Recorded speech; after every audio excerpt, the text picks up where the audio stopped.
तोडकर साहेब नमस्ते. नमस्कार दादा, बोला ना. सुप्रभात. आजचा शनिवार आहे. आज भरपूर ठिकाणी पावसाची चांगल्या पद्धतीमध्ये सुरुवात आहे. आता तुम्ही जो अंदाज दिलाच होता 7 तारीख 8 तारीख या 2 दिवसात भरपूर पाऊस राहील. तर आज मध्य महाराष्ट्र म्हणा किंवा पश्चिम महाराष्ट्र जो आमचा भाग आहे, इकडला पुणे जिल्ह्यातील काही भाग म्हणता येईल किंवा काही संगमनेर नाशिक आहे, काही नगरचा भाग आहे. तो काही ठिकाणी मध्ये पाऊस चांगल्या पद्धतीमध्ये आहे का चांगल्या पद्धतीमध्ये आहे, पण काही ठिकाणी पाऊसच नाही. तर काय परिस्थिती राहील ह्या 2-3 दिवसाची समजा? एकंदरीत जे भाग आहेत अवर्षणग्रस्तामध्ये मोडले गेलेले आहेत ते म्हणजे मुद्दामून त्यांना पाऊस पडत नाहीये. आणि ज्या भागामध्ये जसं आपण भाग बदलत पाऊस सांगितलेला आहे मागच्या 4, 5, 6, 7 पर्यंत, तर तशा पद्धतीने तो पाऊस बरसतो पण आहे. आणखी 11 जुलैपर्यंत 9 जुलैपर्यंत पाऊस कंटिन्युअली राहणार सुद्धा आहे. म्हणजे 9 जुलैपर्यंत म्हणजे रविवारपर्यंत कंटिन्यू पाऊस राहील म्हणजे हे वातावरण राहील का? आणि काही भागामध्ये 11 जुलैपर्यंत सुद्धा राहणार आहे. त्याच्यामध्ये विषय नाही काही. पण गोष्ट अशी की ज्या भागाला अजूनही पेरणी झाली नाही आणि काही भागातल्या पेरण्या होऊन देत नाही, अशा पद्धतीचा हा निसर्गाचा बिघडलेला समतोल आहे. आणि म्हणजे आता लोकांचे प्रश्न असे आहेत की आता म्हणजे आमच्या पेरण्या झाल्या नाही, आमच्या पेरण्या होतील का? तर त्यांना एक दिलासा म्हणजे एक आनंदाची गोष्ट देण्याचा प्रयत्न करेल. जरी ह्युमिडिटीचं प्रमाण जरी कमी असलं तर मात्र पाऊस तळकीदार राहणार आहे. ती तारीख आहे 15 जुलै ते 21 जुलै दरम्यान एक झडी लागण्याची शक्यता आहे.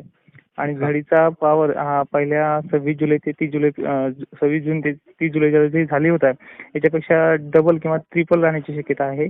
आणि पाण्याची थेंबाची जाडी सुद्धा चांगली राहील असा अंदाज आहे.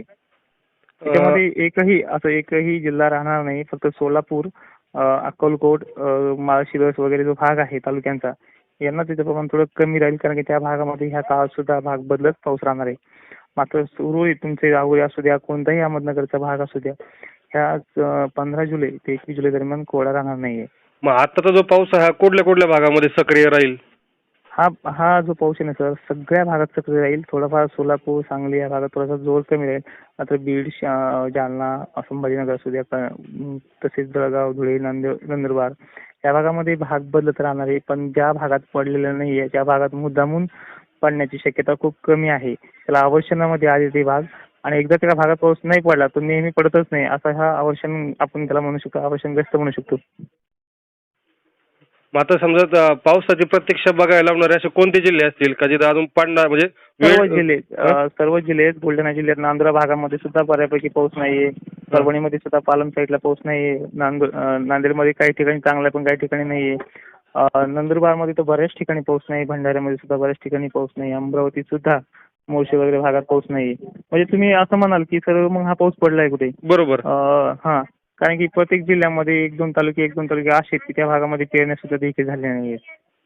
आणि 20 ते 25% असे भाग आहेत की तिथे पेंडवणी पाऊस पडला, पेरण्या देखील सुरळीत लागल्या चालू, पण त्यांना पाहिजे तेवढी ओल नाहीये.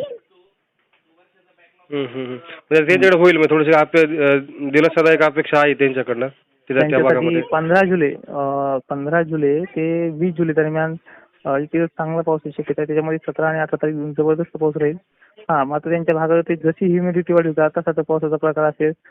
जर ह्युमिडिटी म्हणजे गरमी जास्त असेल तर मुसळधार सुद्धा पाऊस या काळामध्ये होऊ शकतो. आणि नाशिकचे पण काही नगरचे जे भाग राहिले त्यांना सुद्धा चांगल्या पावसाची शक्यता दिसून येत आहे. म्हणजे तरी पण अजून त्या लोकांना 8-10 दिवस प्रतीक्षा करावी लागेल?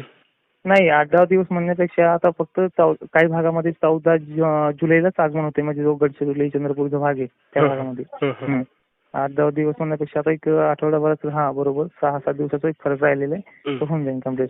मात्र तोपर्यंत हे भाग बदलत पाऊस यातला एक भाग कव्हर करण्याचा सुद्धा प्रयत्न करेल. जवळपास हा भाग बदलत असलेला पाऊस 10% भागामध्ये प्रवेश करेल.